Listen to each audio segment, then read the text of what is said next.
Bienvenidos a este especial Malvinas a 40 días de la guerra.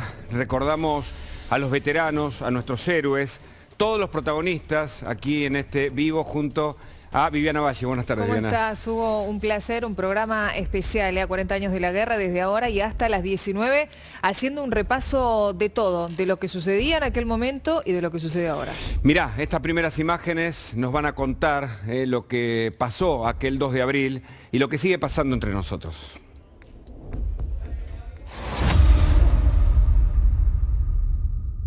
Yo, Teniente General Jorge Rafael Videla.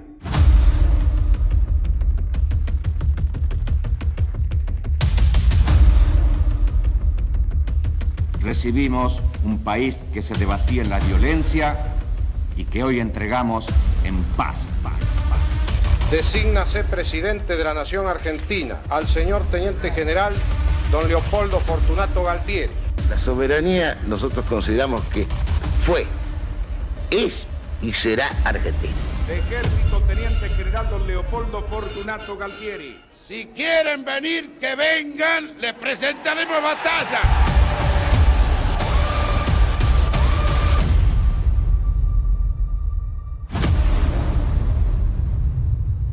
Se inician las 24 horas de las Malvinas Argentinas. Yo creo que si a toda esta gente y a todos nosotros nos piden la vida, seguro la haremos. Esta es una cita de honor. Me siento profundamente orgullosa de mi país. Es una cosa que me descoloca.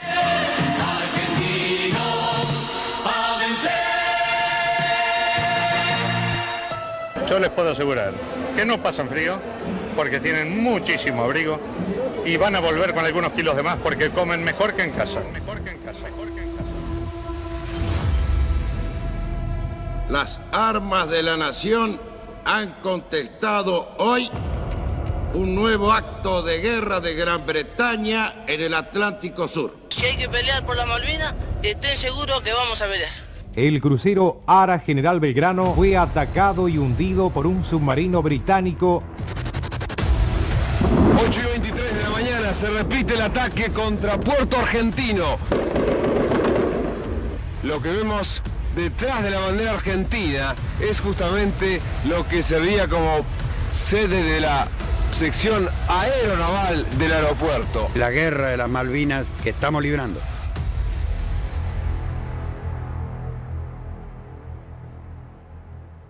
El combate de Puerto Argentino ha finalizado. Los que cayeron están vivos para siempre en el corazón y la historia grande de los argentinos.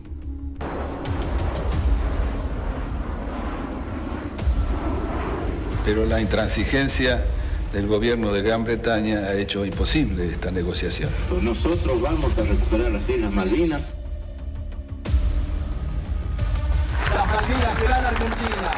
Las Malvinas no solamente son argentinas, sino que conforman parte de la plataforma del continente suramericano. Nadie resigna el reclamo que en este caso es constitucional. Malvinas nos unen en una causa nacional que convoca y moviliza al pueblo argentino.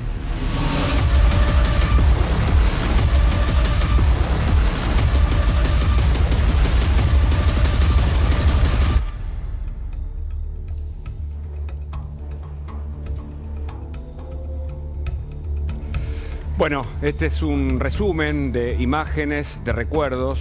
La guerra comenzó el 2 de abril, la operación se llamó Virgen del Rosario, allí murió Giaquino. El primer bombardeo inglés fue el 1 de mayo y la guerra terminó el 14 de junio. Enseguida vamos a reflexionar sobre lo que pasó por esos días, la previa, el contexto de la guerra, del comienzo de la guerra de Malvinas. En instantes, Tata Joffre con nosotros, que escribió un libro inquietante que recupera parte del escenario inicial, antes de esos días de abril, que pasaba en marzo del 82. Entre otros, vamos a hablar con muchas mujeres que estuvieron trabajando en las Islas Malvinas. Así es, por ejemplo, una enfermera, sí. Elsa Rodas, va a estar con nosotros en el día de hoy, también un testimonio imperdible y además un repaso, Hugo, lo decíamos recién al comienzo, a 40 años las cosas que cambiaron y las que lamentablemente no cambian. Y yo creo que acá hay que centrarnos en algo que es muy triste, que en un día como hoy, que nos atraviesa a todos, a 40 años de esta guerra, que el gobierno en su conjunto no pueda estar reunido más allá de, claramente, que entre ellos está todo roto en un acto así, ¿no? Por supuesto, y tenemos la grieta, como bien decís, porque habló Alberto Fernández, sí. Ahora lo vamos a escuchar, en la ex-ESMA. En un rato habla la vicepresidenta, Cristina Fernández, en el Senado. Veremos si hay puntos en común o divisiones también en los discursos. Alberto Fernández habló de los veteranos, ya había dado ayer una nota a la BBC, también reclamando la soberanía argentina, una posición que en general fue bienvenida por los héroes de las Malvinas. Y también, hablando de héroes, va a estar con nosotros en un ratito Juan José Gómez Centurión, el hombre que, entre otros actos heroicos, estuvo en el hielo junto con muchos otros soldados de su comando para rescatar al soldado Fernández. Una historia de esas que te dejan la piel de gallina, porque tenemos que recordar que hubo 643 soldados muertos en la guerra. Este es el dato verificable o en todo caso coincidente con los registros históricos, pero hubo muchos más que murieron posguerra. Bueno, eso lo decíamos hoy también, ¿no? Claro que porque sí, yo te estaba mirando. Hay que rendirles homenaje por supuesto. Quienes fallecieron en conflicto, quienes volvieron y sobrevivieron, y quienes volvieron, pero la realidad les pesó tanto que decidieron quitarse la vida. Totalmente. Un escenario que habla de una Argentina que siempre tuvo este fragmento para mirar incluso aquella recuperación como algo ligado solamente a un momento de ese gobierno dictatorial. Sí. Pero hoy le rendimos homenaje a los veteranos de la guerra. Recordamos a nuestros héroes de Malvinas que en esa misión dejaron la vida. Por supuesto, hubo desde soldados muy jóvenes hasta oficiales, comandos y muchos héroes que dejaron todo por esta idea de la patria. No como muchos hoy hacen negocios con la patria, sino que las Malvinas nos recuerda a gente heroica, que estuvo en esa tierra durante más de 60 días. No solamente ser hoy, ¿no? Por sino supuesto. Cada uno de los días y de los veteranos. Hoy habló el gobernador de la provincia de Buenos Aires, Axel Kicillof, en los Polvorines. Por supuesto, uno de los actos centrales lo encabezó el presidente de la Nación en la ex-ESMA. Y en un ratito nada más, en minutos, a partir de las 4 de la tarde, está prevista la palabra de la vicepresidenta de la Nación en el Senado. Exactamente. Bueno, para recordar algunos datos, que siempre vale la pena, sobre todo para las generaciones más jóvenes. 643 soldados argentinos perdieron la vida en la guerra de Malvinas. Oficialmente son 225 lo que reconocieron los ingleses como muertos en la guerra. Muchos dicen que son muchos más. Las tropas, para entender, 10.000 argentinos fueron a las Malvinas a la guerra y 25.000 ingleses fueron a la guerra en 105 barcos. Algunos datos para explicar la historia, porque más allá de la memoria, lo importante son los datos, la historia y los documentos que nos cuentan efectivamente qué pasó. Por eso Juan Bautista Joffre está con nosotros y queremos que nos ilustre sobre los días previos de la guerra. Hola, Tata, ¿cómo le va? ¿Qué tal, Hugo? Bienvenido. Bien, ¿qué tal, niña? Un placer. Un placer estar yo acá, porque ustedes están todos los días en mi casa.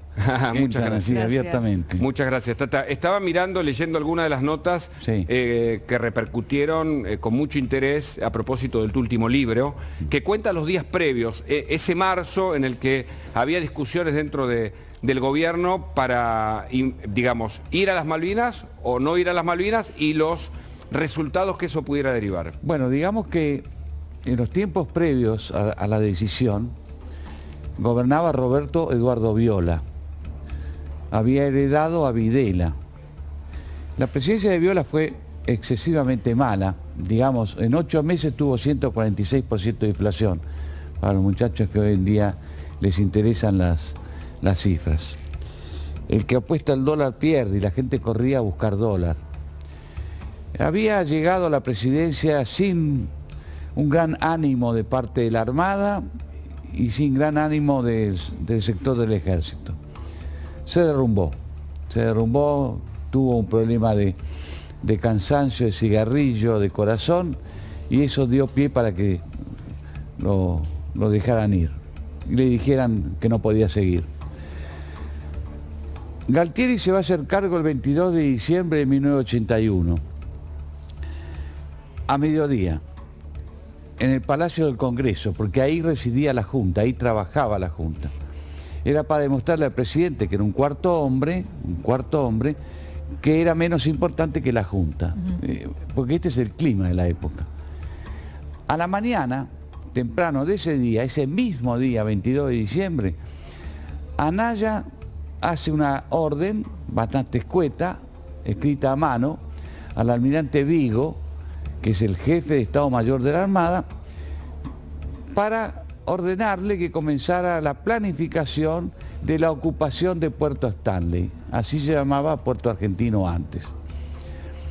La recibe Vigo, Vigo da un pequeño juego a un grupo de almirantes del Estado Mayor y Galtieri se hace cargo.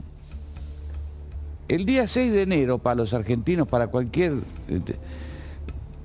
feligrés de la, 6 de enero del 82. de la religión católica, apostólica y romana, el 6 de enero es el Día de Reyes. El día 5 de enero, la Junta Militar a las 9 de la mañana se reunió en el edificio Libertador y ahí trató por primera vez ya el tema Malvinas, de dar una solución militar para el caso de que fracasara en Nueva York, unas conversaciones que iban a haber en el mes de febrero, 25 a 27 de febrero del año 82. Recordemos, presidente Ronald Reagan en Estados Unidos, presidente Ronald Margaret Reagan, Thatcher, Ronald Reagan había asumido el 20 de enero del 81, yo estaba ahí, yo vi eso. Haig era el secretario de Estado, en fin. La Kirkpatrick era la embajadora norteamericana en Naciones Unidas y la nombro porque fue durante un tiempo una amiga de Argentina. El 6 de enero ya está tomada la decisión del día anterior, pero el día anterior en uno de los pasillos del tercer piso, según me contó el brigadier Lamidoso, Galtieri le dijo: negro, tenemos un problema en Malvinas, vamos a tratarlo. Porque Lamidoso no estaba al tanto de eso. Los que estaban al tanto eran Galtieri y fundamentalmente Anaya. La condición para echarlo a Viola y que asumiera Galtieri era: vas a ser presidente, se te va a permitir ser al mismo tiempo comandante en jefe, que era lo que antes no ocurría, claro, y al mismo tiempo vas a integrar la Junta Militar, pero hay que hacer el operativo Azul. Después se va a llamar Rosario. El día de que sale la flota, que es el 28 de marzo, Seinelin le pide a Busser si no puede llamarse Virgen del Rosario. Virgen del Rosario. El operativo desembarco de las Malvinas el 2 de abril, ¿no? Exacto. Y entonces se comienza a avanzar. Martes 5, martes 12, martes 19, van avanzando los planes. En un momento determinado, en la segunda reunión, la Junta dice: bueno, vamos a encargarle a 3 altos oficiales de la Fuerza Armada que hagan un trabajo de planificación. Va a tener que ser a mano y en absoluto secreto. ¿Por qué a mano? Porque eso no llevaba a que un suboficial o un joven oficial tuviera que pasar a máquina y ya había otro testigo. Tengan en cuenta lo siguiente, muchachos: en este operativo de Malvinas, el cuarto cuerpo de ejército no estaba enterado. El tercer cuerpo de ejército en Córdoba no estaba enterado. El general Cristino Nicolai del primer cuerpo no estaba enterado. La CIDE no estaba enterado. Claro. El jefe de inteligencia del ejército, según cuenta Alexander Haig, cuando comienza a ponerse nervioso Washington, vamos a hablar alrededor del 30 de marzo, estaba en Washington. Claro, claro. Tata, mostrarnos tu libro, que justamente cuenta todos estos documentos revelados allí, para que, de lectura obligatoria, para que la gente entienda qué estaba pasando en los días previos. Y por qué él habla de la trampa, ¿no? ¿Por qué él habla de la trampa? Claro. ¿Qué es lo que estaba pasando? Es decir, son trampa. Datos, son documentos, es el valor histórico. Pero permitime, para ir conversando, escuchar al presidente Alberto Fernández hoy, en el acto de la ex ESMA con veteranos, decir esto. Escuchá. Desde aquí, con el respeto y firmeza que sienten todos los argentinos y las argentinas, como presidente de la Nación Argentina, solicito al Reino Unido de la Gran Bretaña que cumpla con la resolución 2065 de la Asamblea General de las Naciones Unidas del año 1965. Esa resolución nos impone proseguir sin demora las negociaciones sobre la disputa de soberanía. Estamos pidiendo dialogar en el marco del derecho internacional que nos asiste.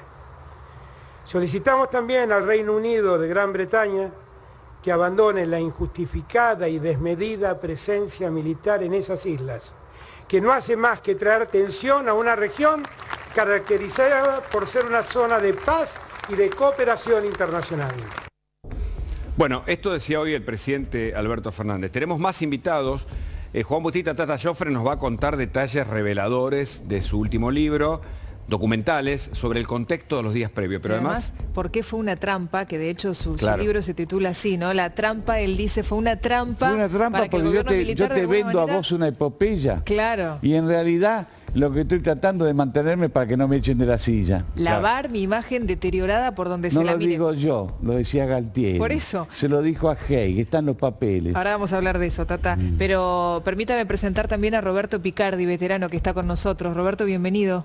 Muchas gracias por la invitación. Gracias por venir. Bueno, imagino que hoy habrá escuchado las palabras del presidente de la Nación. La verdad que no mucho, porque ha sido un día de ayer a hoy han sido dos días muy intensos, muy movidos de emociones. Bueno, el presidente habló un poco también lo que puso en su cuenta de Twitter de lo que significan las Malvinas, que las Malvinas fueron, son y serán siempre argentinas, habló de la presencia militar en su momento, pero nosotros también hoy hicimos mucha mención a que quizá nos hubiera gustado al pueblo argentino ver al gobierno en su conjunto en un solo acto y no divididos en dos actos, ¿no?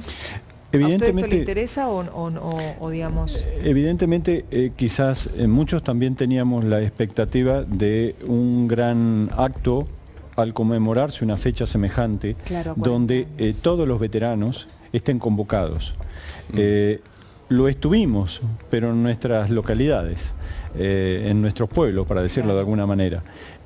Quizás lo que creo que la gente se hubiera sentido muy a favor de eso, de poder generar y brindar ese cariño que demostró en el 82 con este paso del tiempo y en un gran encuentro con los veteranos de guerra. Roberto, ¿y usted nos trae algún material allí? Porque claro, por un lado, esto de no haber sido convocado de manera masiva, hubo veteranos en el acto con el presidente, pero usted no estuvo convocado, por ejemplo, allí. No. ¿Qué nos trae, además de sus condecoraciones, por favor? Si puede exhibirlas, nos ilustre, Roberto, nos honra también. Roberto, en el año 82, el país debió haber dado a ustedes un mayor abrazo. Sin duda. Ustedes entraron de noche y por la puerta de servicio.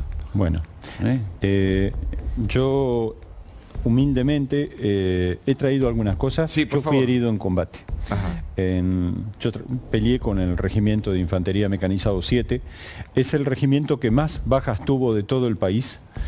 36 muertos y casi 200 heridos sobre 824 hombres que fueron a Malvinas. Yo era clase 62, me faltaba una semana para irme a mi casa y fuimos convocados, o sea, fuimos llevados a Malvinas. Bueno, nadie se imaginaba lo que iba a pasar. Respecto del abrazo, yo fui afortunado, pese a que fui herido. Vemos su foto, ¿no es cierto? Sí, sí. ¿Qué le pasa que sonríe cuando ve su foto? Porque llama la atención, parece tan lejano. Claro. O sea, para nosotros es re cercano Malvinas. Claro. Pero para todos en sí es lejano. Le digo a la gente, no sé, pero acá hay en el estudio hay una conmoción, una sensación que nos emociona, que nos embarga, que de algún modo nos envuelve, porque vemos a alguien que estuvo en el lugar, como dice usted, que fue herido, que es un héroe efectivamente de la guerra, y que nos trae además de sus medallas algunos documentos, por lo que estamos viendo. Yo fui herido y en unos instantes antes había tomado, cuando nos mandan a la posición, porque nos teníamos que hacer fuerte en ese lugar, en Wallenreich, tomé algunas cosas. Y entre las cosas, yo había recibido, por suerte, mucha correspondencia de al soldado desconocido, familiares, amigos, autoridades del comercial de Temperley que yo había egresado, alumnos, porque los profesores los incentivaron a que nos escribieran. Yo soy el único egresado que estuvo en Malvinas. Y ese abrazo de la gente, nosotros lo tenemos en las cartas. Lo percibimos y yo pasó mucho tiempo que estaban guardadas y no las tocaba, ni las leía, ni nada. ¿Por qué? ¿Puede mostrarlas así a la cámara, por favor? Al revés, digamos, levantar la carpeta, claro, perdón por la desprolijidad, pero como para que la gente vea algunos de los documentos que existen. A ver, inclínela. ¿Así? Ahí sí, eso, así. Son cartas que ustedes mismos escribieron de puño y letra cuando los llevaban al lugar para cada tanto darse una ducha. Estas son las que yo recibí en Malvinas. Luego hice una búsqueda a ver si encontraba, si yo les había respondido, si yo las encontraba. Bueno, algunos me dieron sus fotocopias, otros las conservan. Me dieron el original y se quedaron con las fotocopias. Pero... ¿Esa carta de quién es?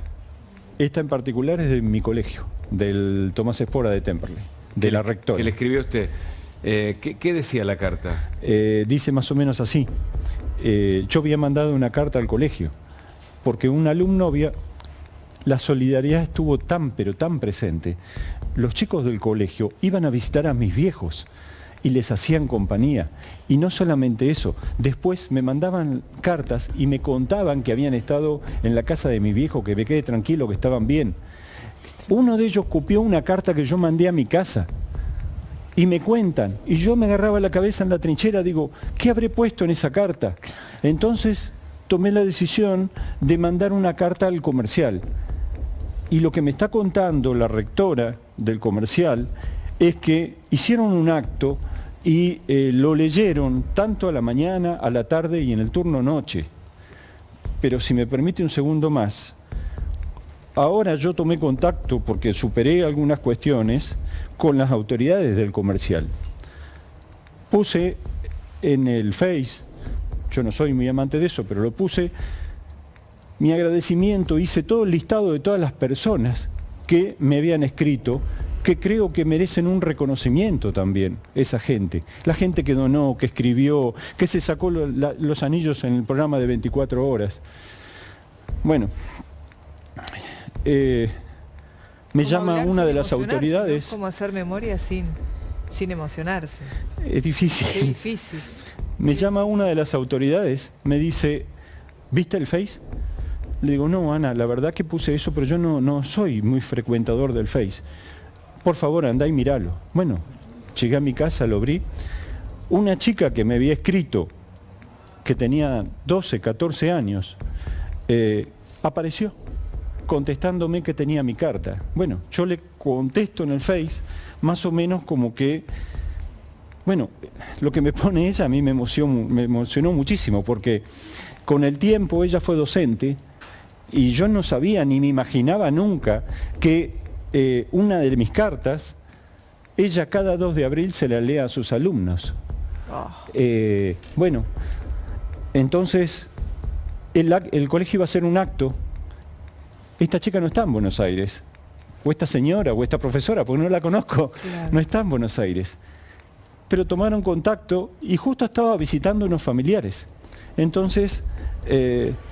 bueno, el colegio decidió adelantar el acto y ahora el lunes nos vamos a encontrar. Así que creo que merecen el reconocimiento, como ellas, tantos y tantos más que escribieron, hicieron tanto por nosotros. Roberto, ¿cómo fue su vida al regreso? Porque hoy decíamos al comienzo que queremos honrar y homenajear a los que lamentablemente perdieron la vida, a los que volvieron, como su caso, y siguieron con su vida, y a los que volvieron y les pesó tanto la realidad que decidieron quitarse la vida. En su caso, ¿cómo fue el volver?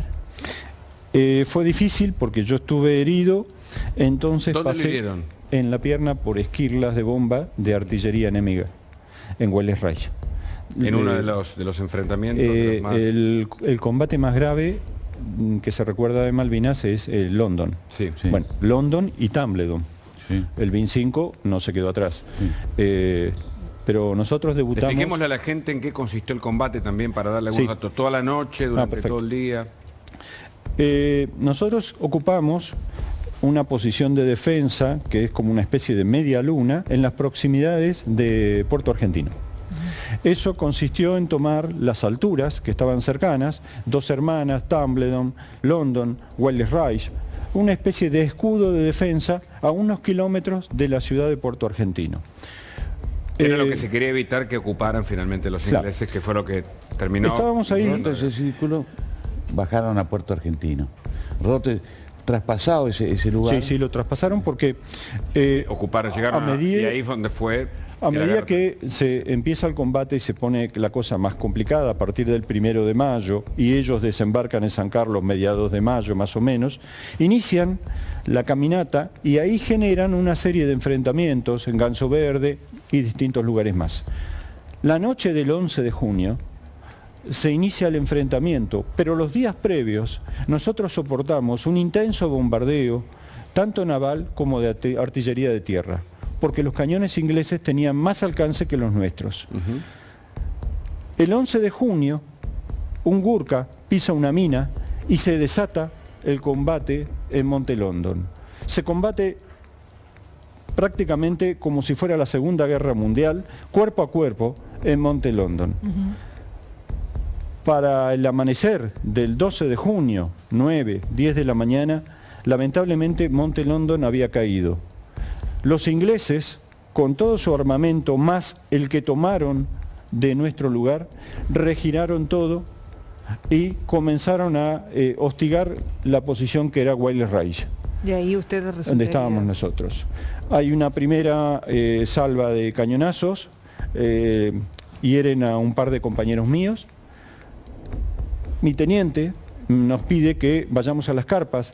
La posición está en un lugar de las carpas en otro, para tomar lo que necesitemos, porque íbamos a tener que hacernos fuertes en ese lugar. Había algunas balas más y en ese instante tomé las cartas que yo había recibido y las guardé. No sé cuánto pudo haber pasado. Recibimos otro ataque de morteros y ahí soy herido, mi compañero y yo. Y mi teniente, luego cuando nos viene a asistir, cae otra bomba y también lo hieren a él. Me evacúan varios pasos hasta Puerto Argentino. En el anteúltimo vuelo salgo de Malvinas en un Hércules C-130. Ese vuelo normalmente dura 40 minutos. Estuvimos con luces apagadas totales, cerca de 2 horas, porque el Hércules venía a 7 metros del mar, esquivando, o sea, planchado a 7 metros del mar y esquivando los barcos que estaban bombardeando Puerto Argentino. Le explicamos a la gente, si no me corrige, y Tata también, que una vez que los ingleses tuvieron control aéreo y control del mar, la guerra ya estaba perdida en ese punto, ¿no? Es que Argentina prácticamente nunca tuvo podía volar. Control marítimo, no lo tuvo, y control aéreo era escaso porque nuestros pilotos salían del continente. Lo que podían hacer fuera del rango de Malvinas eran apenas escasos minutos, muy poquito. Muy poquito. Que tenía que redundar económicamente.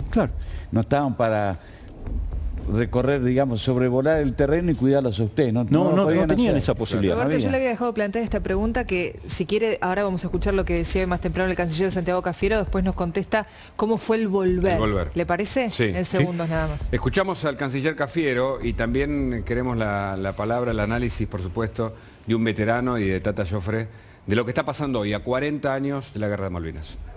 La relación nunca va a ser plena porque tenemos este conflicto que tenemos que terminar de resolver, con lo cual la relación siempre va a tener un vuelo bajo de alguna manera porque nunca se va a poder completar, nunca va a ser una relación plena, independientemente de que compartimos foros, compartimos organismos multilaterales, compartimos algunos valores incluso con la democracia por la defensa de los derechos humanos, por las libertades, pero hasta que no se resuelva este conflicto de soberanía que tenemos abierto desde hace tantos años y que todavía la comunidad internacional sigue insistiendo de que el Reino Unido y Argentina se deben encontrar en una mesa de negociación, una reunión y negociación bilateral para avanzar con ese mecanismo que es un mecanismo que, como ustedes lo habrán visto en el video, hay una línea histórica ahí que marca los diferentes hitos. En el año 1965, la Asamblea General de Naciones Unidas determinó que este conflicto de soberanía que tiene la Argentina con el Reino Unido debía ser resuelto a partir de una negociación diplomática bilateral. Tata, tu mirada de esto que fue publicado también, ¿no? Sí, lo que dice el canciller Cafiero tiene muchas ausencias. Ajá.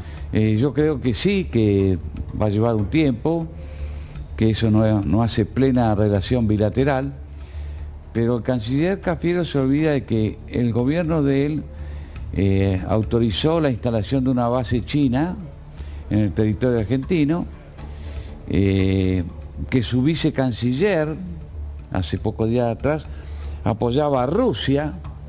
Entonces hay cosas poco decididas, poco definidas y poco comunes con la Argentina y Gran Bretaña. Un detalle que tal vez sea menor, pero que ilustra esta mirada sin tal vez toda la información, es que a esta altura no se le dice excombatientes, se habla de veteranos de guerra. Y el canciller una y otra vez insistió con una palabra que entiendo, ¿no, Roberto? Creo que no nos representa cabalmente. Excombatientes es el que dejó de combatir. Claro. Y creo que nosotros defendimos a nuestro país y claramente que el término se usa es veterano de guerra. Veterano. Y cuando usted escucha a un canciller que es el ministro de Relaciones Exteriores, el mayor representante argentino, hablar con este error, que, insisto, la lengua es la primera herramienta que adquirimos, pero también es muy significativa cuando uno la dice desde un lugar institucional.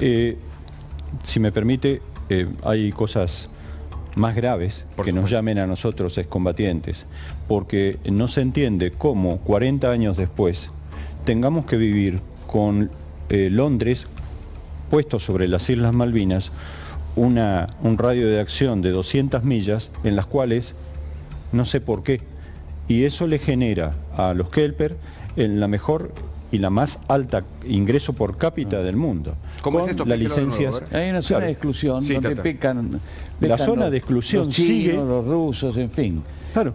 Que con lo que ganan, ellos tienen una entrada a ellos los favoreció. Muy importante. Los más beneficiados de la guerra fueron los Kelpers, que eran ciudadanos de segunda categoría. De hecho, la guerra. De hecho, cuando llegué al hospital digo, ¿qué traigo? Rasqué mis bolseguíes, junté esa tierrita porque era la tierra de Malvinas, miré los bolsillos y yo me escapaba a veces de la primera línea, iba a comprar algo. Bueno, me traje las monedas. Levántelo, por favor. Pero le invito a que la mire y que diga qué lee. Sí, a ver. Diga qué es lo que está diciendo. A ver qué. Vamos a mostrarlo a la cámara. Cuéntelo usted, por favor. Son monedas que circulaban solamente en Malvinas. Entonces, hoy día siguen la zona de exclusión de 200 millas, que fue las mismas 200 millas que establecieron en el año 82 y que los ingleses no cumplieron, particularmente Margaret Thatcher, que debía haber sido juzgada como criminal de guerra por haber atacado al Belgrano fuera de la zona que ellos mismos... El Belgrano estaba fuera de la zona de exclusión. Claro. Y ellos dijeron, los ingleses, que cualquier buque o cualquier nave iba a ser derribada si estaba dentro de la zona de exclusión de 200 millas. Hay tantas preguntas para hacerse, ¿no? Porque hoy más temprano hablábamos con nuestro compañero Hugo Alconadamón, que está haciendo una cobertura excelente y que nos transmite con su pluma y te va generando imágenes en la cabeza de lo que significa estar en Malvinas. Y él justamente hablaba de la sensación que le genera estar en un territorio que es propio, pero a la vez sentirse un extraño, un extranjero. Y de esto justamente hoy hizo mención, y quiero compartirlo con ustedes que están aquí en el piso, el presidente de la Nación más temprano. Vamos a escuchar. ¿Cuáles son los derechos de los isleños? Seguir viviendo en sus tierras. En el mundo del derecho ellos son argentinos, porque nacieron en tierra argentina. Bueno, fue la entrevista con la BBC, ¿no? Sí, con la BBC. Una entrevista que muchos destacan por algunos comentarios que se hicieron ahí. ¿Cuál es tu mirada, Roberto? Yo he hablado cuando estuve en el 82 con los Kelpers y no son argentinos, son descendientes de los que ocuparon en su momento las Islas Malvinas en 1833. ¿Tata? Que ellos no se reconocen argentinos, no quieren ser argentinos. ¿Esto qué significa en definitiva? No, significa que cuando nuestros conciudadanos, nuestros argentinos que bajaron ahí, digamos, representaban un estilo de vida y un estilo de gobierno que no era el que ellos querían. Ellos no querían tener a Videla de presidente. Ellos no quisieron tener a Kirchner de presidente. A Cristina tampoco, a Alberto Fernández tampoco, no quieren eso, tienen otra vida. Entonces hubo un sacerdote que habló ahí, ya me voy a acordar el nombre, y dijo, acá se vive en libertad, en paz, en democracia. Nosotros no queremos tener los problemas que tienen ustedes en el continente. Y ahí está, sí. Eso está ahí, está acá. Sí, sí. ¿Qué podíamos hacer frente a eso? Poco y nada. Roberto, quiero que me conteste eso que le pregunté anteriormente, ¿cómo fue volver? ¿Usted resulta herido? Yo resulté herido y pasé por varios hospitales, el de Comodoro, Comodoro Rivadavia, el de Puerto Belgrano de la Marina, el de Ejército de Bahía Blanca, Campo de Mayo, de donde me escapé, porque ya hacía tanto tiempo que no venían mis viejos. Una noche me fugué, llegué a mi casa y después me presenté voluntario, o sea, fui que me atendieran en el Hospital Gandulfo de Lomas de Zamora. Claro. A ver, hay varias miradas. Una de ellas es que el gobierno de entonces anunció que iba a haber ingresos para veteranos. Algunos entraron, Banco Nación, Banco Provincia, empresas del Estado. Pero cuando salimos a buscar trabajo, los que veníamos heridos, un poquito más tarde, ya no había vacantes, ya estaban. Recuerdo que en Lomas de Zamora habíamos hecho un censo como 10, 15 años después y estábamos en fácil el 50-52% de desocupación. Tuve la oportunidad de charlar con veteranos ingleses en el año 88 y en el 93 y hablábamos acerca de los suicidios. Nosotros lo pensábamos que era una consecuencia directa por el hecho de haber perdido la guerra. Sí.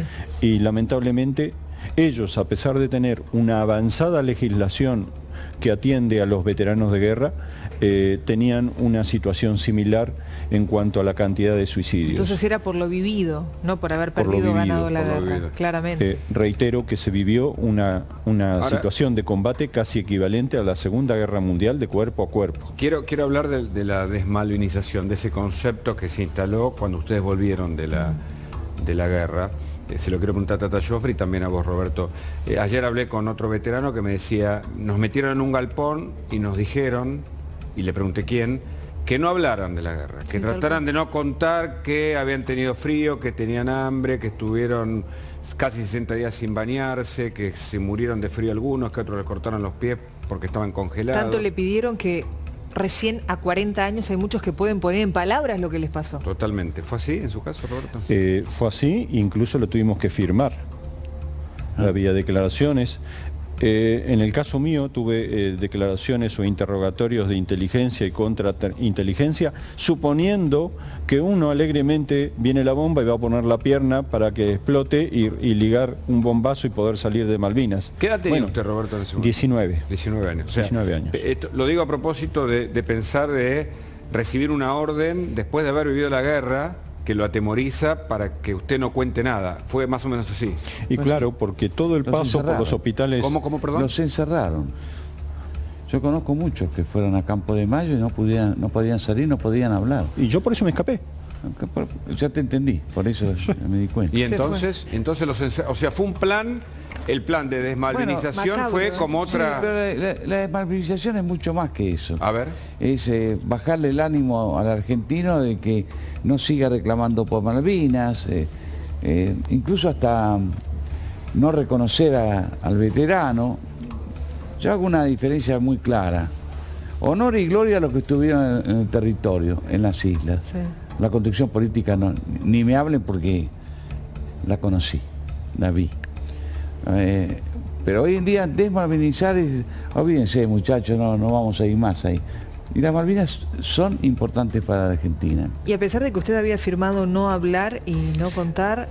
Pasaban por los hospitales, te preguntaban una y otra vez, se sentaban en tu cama, te explicaban que te tenían que hacer una especie de encuesta y en realidad era un aprete de inteligencia y vos tenías que relatar siempre la situación en cómo te habían herido, cómo había sido toda esa cuestión. Y o sea, le hacían un simulacro para que contara una historia que no era la historia... No, había que agarrar y ellos suponían que uno se podía haber autoinfringido una herida y entonces cambiaba el cariz de la herida y las consecuencias, digamos, o herido en combate o haberse autoinfringido para tratar de salir y no vivir el infierno que vivimos. Claro. Así. Pero después, cuando fue pasando el tiempo, lo que se nos decía, muy sutilmente, muchachos, vienen de una guerra, nadie va a una guerra a engordar, en la guerra se pasa hambre, se pasa frío, en fin, era lo que se nos decía y que tratemos de ser hombres y no contar eso afuera. Eso se nos dijo, pero creo que el 99% de los veteranos van a coincidir en eso. ¿Tata hubo un plan sistemático para llevar adelante la desmalvinización posguerra? No, digamos, hay un ánimo que fue llevado en su momento, pero no digo un plan sistemático, no digo que las Fuerzas Armadas de la Nación tengan un plan para que la gente olvide las Malvinas, no, eso no existe. Me refiero a esos años. Siempre hay gente que estaba en brutal desacuerdo con el gobierno y que no quiere o no quería que el próximo gobierno argentino pudiera levantar esas banderas o reclamarlas. Ahora, Tata, qué poco timing el gobierno de ese momento, porque según como se titula su libro, digo, también ellos querían ir a la guerra para lavar su imagen, ¿no? Que estaba en franca decadencia, y le salió todo completamente al revés. Mostrarlo el libro. No, absolutamente. O sea, más, tenía la frase de Anaya a su compañero de promoción 75, el almirante Luis Sánchez Moreno, es: el proceso se ha deteriorado mucho y tenemos que buscar un elemento que aglutine a la sociedad. Ese elemento es Malvinas. Bueno, esto era Anaya. En el caso de Lacoste, vos recordarás porque tenía 19 años, pero se venía al Mundial del 78, lo viviste. Esto se arregla muy fácil, invadiendo las Malvinas.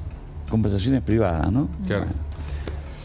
Y la idea también equivocada ahí, en vez de hablar de recuperación, se hablaba de invasión. No, el grave error era, primero, pensar que Gran Bretaña no iba a contestar militarmente. Claro. Acá ya es información diplomática, no es militar. Y después, que Estados Unidos sea el socio nuestro. ¿Pero cómo? ¿Somos socios? ¿En dónde? En América Central, por ejemplo. En la colaboración que podemos prestar en otros frentes. Y esos días en los que leía sobre tu libro justamente, en los que Thatcher intenta convencer a Reagan para que convenza al gobierno argentino a no ir a las islas, fueron días inquietantes, calculo. Sí, eso va a ser el día 30 de marzo, donde Thatcher le dice a Ronald Reagan que trate de convencer a Galtieri de que no haga una ocupación militar. El día 1 de abril, Galtieri va a llamar, Reagan va a llamar a Galtieri y Galtieri no lo atiende. Lo va a atender un tiempo más tarde, tipo 10 de la noche. ¿Por qué? Porque en esa hora, a 10 de la noche, ya había roto la comunicación entre la flota de ocupación y la Casa Rosada. O sea, ya esa flota estaba alargada y no se podía volver había vuelta atrás. Claro. Entonces es cuando habla Galtieri con Ronald Reagan, y Ronald Reagan se lo dice. No vayan a un enfrentamiento militar, porque la opinión pública norteamericana me va a llevar a mí del lado británico. Margaret Thatcher es mi amiga y el Reino Unido es un socio histórico de Estados Unidos. Así de simple. Por un lado lo político, lo geopolítico, ¿no hubo? Y por el otro, la historia de una persona que lo vivió en primera persona. Tu caso, Roberto, nos decís, nos prometieron algo, llegué, no había trabajo para algunos de nosotros ya porque las vacantes estaban... No, fue difícil. ¿Y ahí cómo te reinsertaste en el ámbito? Roberto, ¿qué día vas vos a la isla? ¿Qué día entras? Salí el martes 13. Pero llegué efectivamente el 15 de abril a las 3 de la tarde. Menéndez va a asumir como gobernador el 7 de abril. Claro, unos días antes. Sí, y junto con él va toda la comitiva de políticos y gremialistas. Decilo, porque eso es muy importante. A ver.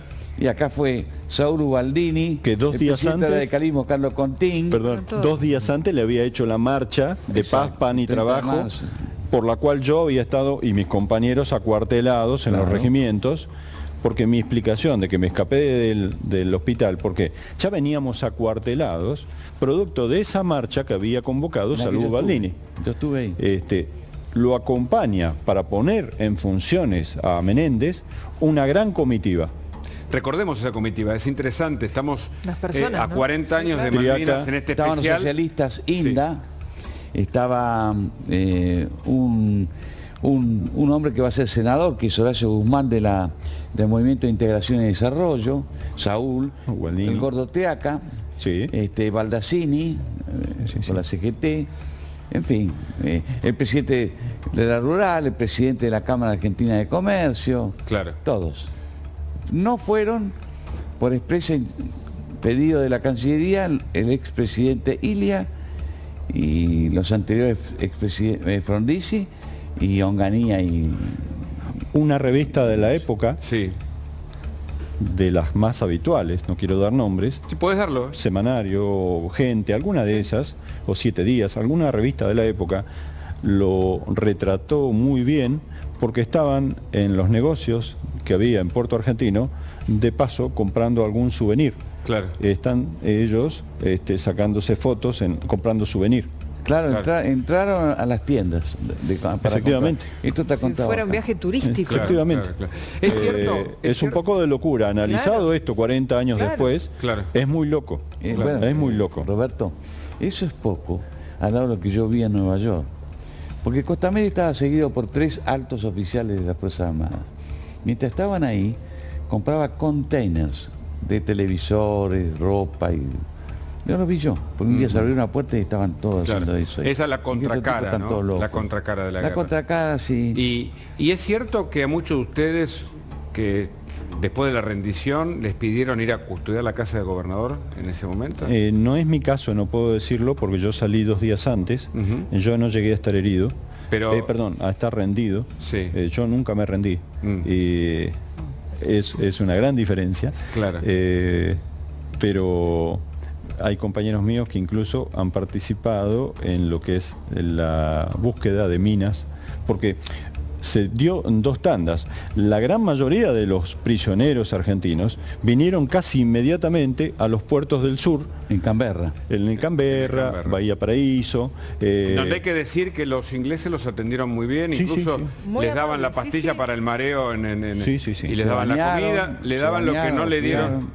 Pero hubo una tanda de soldados, oficiales argentinos, que quedaron prisioneros, no sé en pos de qué, nunca lo profundicé, pero esa gente fue llamada a trabajar para desactivar minas. Y otro detalle, algunos de los cuales, luego de trabajar, también recibieron un pago en libras por parte de los veteranos ingleses o los soldados ingleses por el trabajo que habían hecho.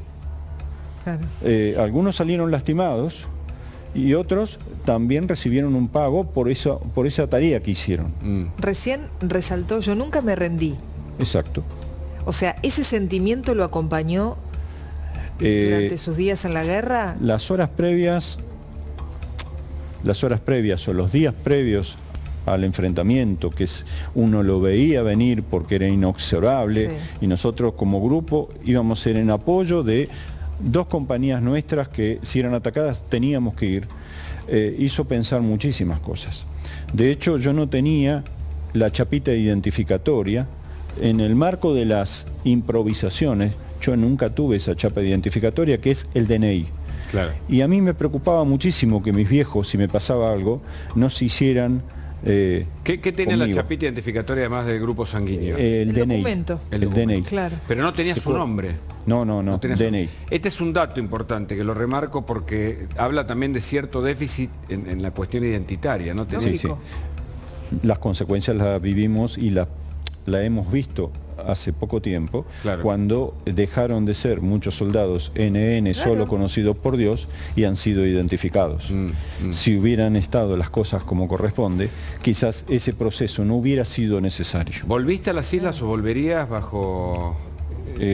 No pienso volver, no tengo nada que saldar allá. Sí volví hace poco al hospital de Comodoro y estuve en el hospital también de Bahía donde estuve, pero Malvinas no es hoy una prioridad. Yo le preguntaba esto porque digo, pesaba más el sentimiento de luchar por la patria que el temor. Quiero un chico que acaba completar de ese concepto, Claro.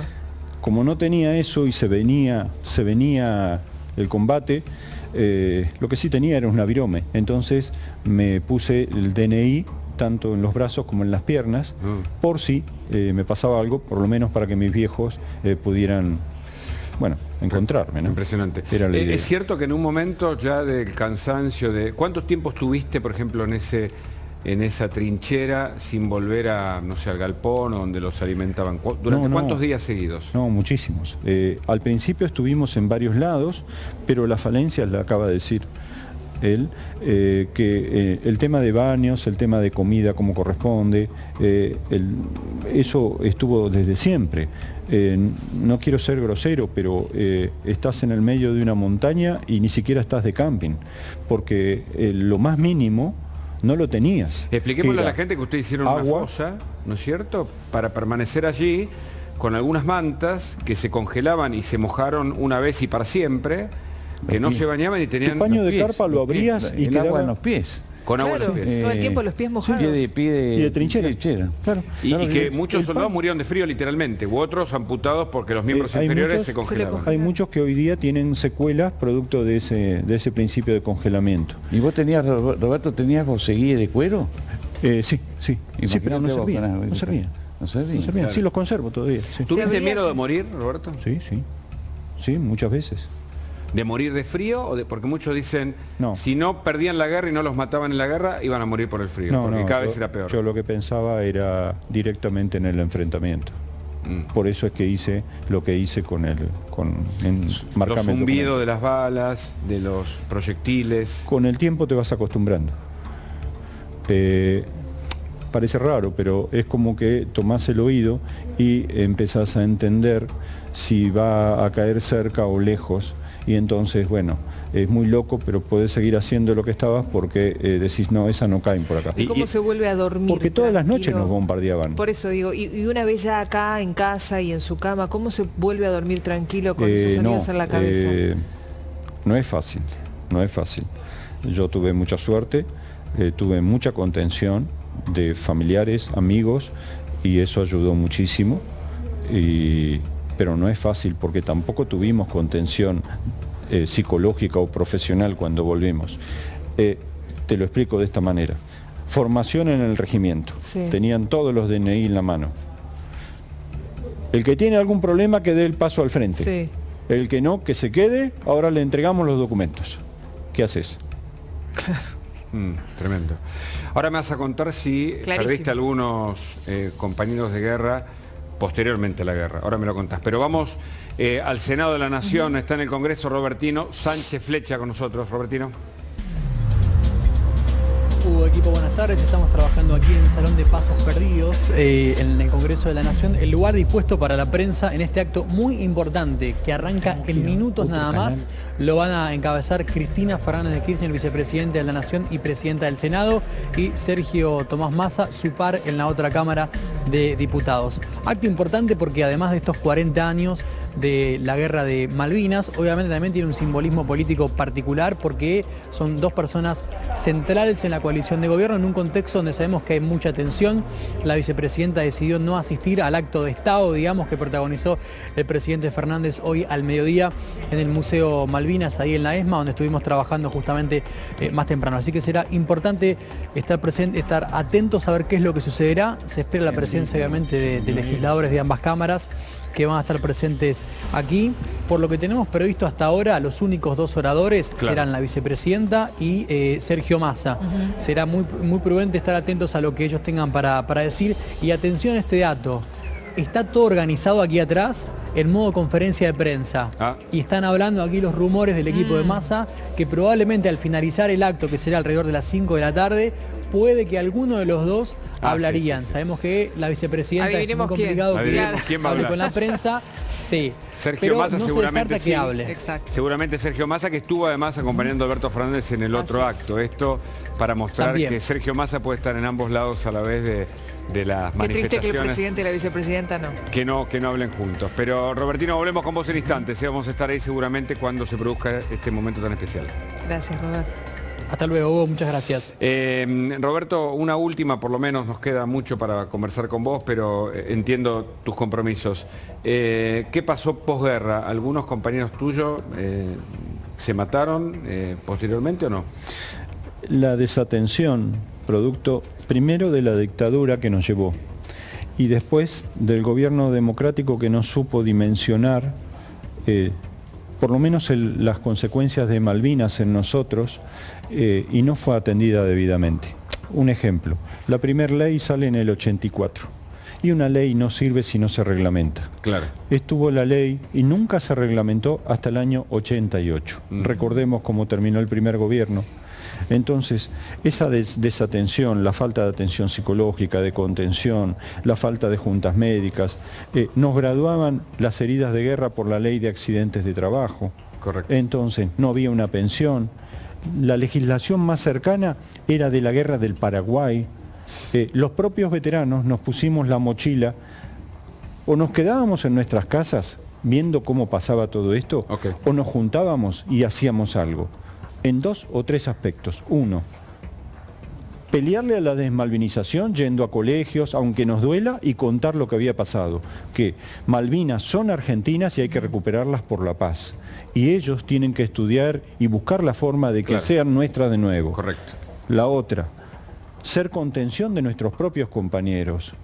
Y pedir lo que corresponde, pedir la atención médica, una obra social, pedir una pensión para los discapacitados. Hoy los veteranos estamos, estamos distraídos en cosas que no tienen sentido. Claro. Por ejemplo, ¿cómo puede ser que hace 15 días fuimos a pelear por el tema de la obra social, que PAMI no nos está atendiendo como corresponde, y recibimos gases lacrimógenos, y bueno, nos fajaron a todos, ¿no? El PAMI que está muy cuestionado desde su dirección hasta por los servicios que ofrece, y no les da a los veteranos que ahora son mayores, claramente, el servicio que corresponde. Está clarísimo, está clarísimo. Ahora parece que van a mandar un proyecto para que el programa de asistencia a veteranos de guerra se transforme en ley. Pero no esperen la ley, empiecen ya a implementar. Claro. Los veteranos ya necesitan una solución. Totalmente. Entonces, fue muy difícil, hubo muchos muchachos que, creyeron que quizás esa era la mejor solución. Y quitarse la vida. Dejar de vivir. Lamentablemente, sí.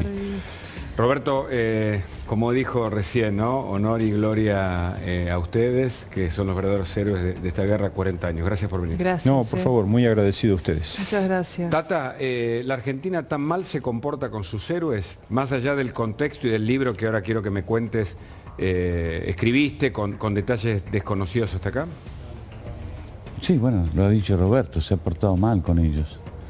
No los ha reconocido. Yo los vi desfilar en la época de Menem. Yo tuve una reunión con varios de ustedes en Mar del Plata con Menem, que iba a ser presidente. Se acercaron al candidato presidencial. Menem asume un 8 de julio y automáticamente el 9, bajo lluvia, se desfiló en la Avenida Libertador. Me acuerdo. Sí. Y hace un tiempo el gobierno de Macri también se organizó un desfile. Lo vi también. Son las únicas 2 veces. Ocurrió Rico. Sí. Los únicos 2 desfiles que hubo. Los únicos 2 desfiles en 40 años. En 40 años, ¿no? En 40 años. Sí. Gracias, Roberto. Gracias, Sabemos Roberto. que tiene compromisos. Tata se puede quedar un poquito más con nosotros. Sí. 5 minutos más porque le vamos a dar la bienvenida a Esteban Tríguez, otro veterano en este día tan especial. Cada 2 de abril es especial, pero bueno, es una fecha que quizá amerita, ¿no? Este número redondo, 40 años de hacer un poco de memoria, de reflexión. Esteban, bienvenido. Buenas tardes, gracias por el contacto. Hola, buenas tardes. Hola, gracias a Eugenio por estar. Un abrazo grande a Roberto, hermano, que tengas vida en paz, y al Tata, por seguir investigando las Malvinas y la causa. Roberto se está yendo, pero hace un gesto que te escucha y te saluda, y acá está el Tata también. ¿Cómo vivís este día? Nosotros, desde Educación que tenemos, gracias a Educación y Valores, estamos construyendo desde hoy. Mira, yo creo que a partir de hoy exactamente, por los 40 años, Malvinas es proyección al futuro. Todo lo que Robert vino conversando y planteando, y de lo cual coincido, es como que ya 40 años de lucha, dijimos, bueno, sigamos un grupo de compañeros peleando por ello. Pero nosotros, ¿qué hacemos? Hacemos para proyectar entre la juventud, entre los jóvenes, en nuestros chicos que están en las escuelas, para volver a conformar una nación de la que nunca debimos haber dejado de ser. Esteban. De valores, de humor, sí. Soy Hugo Machiavelli, ¿cómo te va? Te quería preguntar si aquel proceso de desmalvinización se está revirtiendo, porque ahora se ve a cierto sector de la juventud con interés por Malvinas y con inquietud, y cada vez las reuniones que ustedes hacen en distintos lugares del país son más destacadas, en donde se le reconoce justamente el heroísmo de esos días. Estoy totalmente de acuerdo, Hugo. Se está viendo por fuera de la sociedad que abrió sus oídos, de ustedes, los medios de comunicación, que cambiaron también 180 grados la forma de comunicarme. Y hoy nos sentimos totalmente a la par, porque sabemos que hoy tenemos paz y distintos instrumentos para construir. Antes era todo destrucción, era muy en la lectura, era que mandó el borracho. Durante 20 años no se pudo hablar y nosotros teníamos una escucha comprometida de alguien. Hoy tenemos esto. Hoy canal vayan mirando, hay veteranos de guerra hablando de dignidad. Justamente mencionás la posibilidad de hablar, Esteban. ¿Cómo te resultó a vos el hecho de volver? Hoy compartíamos más temprano en esta misma pantalla el caso de un profesor universitario que 40 años después se animó a hablar, que incluso muchos de sus alumnos no tenían ni idea de que él era veterano de Malvinas. ¿Cómo fue tu caso? ¿Pudiste ponerlo en palabras o te costó más? Me costó 20 años empezar a hablar, por eso siempre digo, los veteranos de guerra como Roberto y tantos otros, en el año 83-84 empezaron a reclamar nuestros derechos, que era la dignidad, era trabajo, salud y vivienda. Claro. Yo tardé 20 años en entender por qué no soy un héroe de la patria y soy soldado del mí, y tiene qué misión. 10 años más, 30 años, a los 30 años empecé a desarrollar Malvinas, a entender que mi sargento, que lo tenemos ahí, era mi guía, me acompañó y me enseñó al soldado y nos permitió ver. Correcto. Y también entender, perdón, que los 5 muertos que tenemos del Regimiento de Infantería Mecanizado 3 no debían de padres, sus hermanos, nos pedían por favor que no perdamos memoria de ellos. Y claro, eso es lo que nosotros estamos haciendo. Ese es el mensaje. Esteban, gracias por este contacto. Tenemos algún problema con el audio, pero queríamos hablar con vos porque sé todo lo que trabajás, bueno, justamente por tus compañeros, los héroes de Malvinas. Un abrazo grande. Gracias. Gracias, Esteban. Y buena clase hoy en el San Pablo. Acá está. Tenés que dar clase en el San Pablo hoy. Chao, hermano. Tata, qué impresionante esto que decía Roberto y que Esteban lo ratificaba. En 40 años de la guerra, solo 2 presidentes recordaron y homenajearon a nuestros héroes. ¿Por qué? Vos que estudiás la historia. No sé, no te puedo contestar. No puedo entrar en la cabeza de los otros expresidentes que no reconocieron nada. Pero esto es parte de la problemática identitaria argentina, de los conflictos que tenemos, de la grieta, de la fragmentación, de la polarización. Sí, creo que sí. Creo que, en cierta manera, la Argentina le debe mucho a estos chicos que fueron a las islas. Y como origen, como consecuencia de eso, viene la democracia en Argentina. La democracia argentina es hija de la derrota. No nos olvidemos de eso. Porque el plan de Galtieri era quedarse por lo menos hasta el año 89. Claro. Si yo hubiera ganado, le sacaba a todos los políticos sus banderas, me lo dijo a mí. Qué bien. ¿Qué dato? ¿Cómo? Si yo hubiera ganado... Lo dejaba a los políticos sin banderas. Ajá. Él tenía un proyecto para el 89. Ese era su plan. Claro, plan, porque además había muchas cosas que olvidar de esa Argentina, claro, que también es consecuencia y que nos lleva a la guerra. No sabían cómo arreglar determinadas cosas. Vamos a hablar del tema desaparecido, no había cómo olvidar. Había cada vez más presión. La política internacional. Por ejemplo, asume Belaúnde Terry en Perú. Le piden a Videla que no vaya. Mandan a una persona. Es cierto, esto va a ser antes de la guerra. Sí, la comunidad yo vi pasar a Viola por Washington, la verdad. Claro. Que daba pena.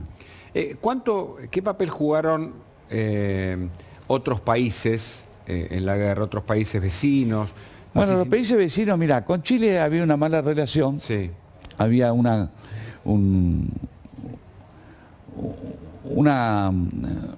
había una mediación del Papa, que Argentina no respondía, que se la va a pedir Juan Pablo II nuevamente, se la va a recordar a Galtieri el día 13 de junio. O sea, el problema con Chile, casi vamos a la guerra en el 78. Sí, claro. Con Brasil habíamos terminado la disputa por las represas, lo que se llamaba recursos naturales compartidos, con Bolivia habíamos intervenido. Claro. Interrumpimos el proceso de salida democrática. Con Paraguay siempre fue un país que estuvo más inclinado hacia Brasil que hacia la Argentina. ¿Por qué? No olvidemos la guerra de la Triple Alianza, ¿no? De paso. Sí, pero la guerra de la Triple Alianza, Brasil hizo más daño a Paraguay que a Argentina, ¿eh? Sí. Pero bueno, había una... los países pequeños de aquella época miraban a quién le iba mejor y qué podían obtener, y de Brasil había mucho. Además ellos compartían también una represa que dejaba mucho dinero por la venta de ¿Y Uruguay y Perú, por ejemplo? Uruguay, la verdad, flufla. Y ahí hay una colonia británica muy importante. Para eso tenés que volver a recordar lo que fue el Gaspé, la guerra del año 30, la batalla del año 39. Pero claro, ¿cómo no recordar? Mi padre me contaba esas historias. ¿A dónde hay que remontar? Yo tengo pedacitos del Gaspé. ¿En serio? Yo escribí un libro sobre eso. Claro, claro, qué interesante. Pero para los más jóvenes, ¿no? Que deberían, se habla tanto de la memoria, ¿no? Que es como uno, deberían ir a los datos, a los elementos, a la historia verídica, a los documentos que cuentan cuál es nuestro presente. Entonces, después de la guerra, incluso antes de la guerra, los barcos recalaban en Montevideo y seguían, los barcos ingleses recalaban y seguían a Malvinas. Después se va a plegar a esa solidaridad argentina. ¿Te decía Perú? No, yo por Perú tengo un cariño. Por eso te a mí me dio una bronca, me se acordara al tema de las armas con Perú. Bueno, pero Perú fue total. Perú y Venezuela, no se olviden de Venezuela también. Claro. La Venezuela democrática, ¿no? Sí, claro. Pero Perú fue... Aquella Venezuela grande. Perú fue grandioso. Tata, gracias por haber estado con nosotros. No, gracias a vos. Mostranos el libro, por favor, a cámara, porque ya tiene muchas repercusiones. La trampa. Es un libro que tiene documentación histórica valiosísima para entender este presente a 40 años de Malvinas. ¿Qué pasó en los días previos? ¿Cómo fue? Los detalles de los documentos en un libro de Juan Bautista Tata Joffre. Gracias por tu visita. Gracias a ustedes, gracias por invitarme. Nos vamos a ir a la pausa breve. A la vuelta ya nos vamos a meter de lleno en el acto, otro de los actos importantes del día, el de la vicepresidenta de la Nación, Cristina Fernández de Kirchner. Y además hubo... Juntos pero divididos, ¿no? Con el presidente. Se habló el presidente, juntos en el gobierno, en el frente de todos, dividido en la práctica. Un acto ahora que encabezará Cristina Fernández. Y además también nos vamos a meter en lo que sucedía mientras se daba la guerra, lo que iba a pasar, ¿no? Un mundial, el Mundial 78. Vamos a estar hablando con Chicha Almosni, gran periodista deportivo, y con Mario Kempes. Desunidos y organizados, lo que pasa en el frente de todos, los distintos actos, lo que recordamos y lo que es importante para destacar aquí en los 40 años de Malvinas. Este especial de La Nación Más. Quédate.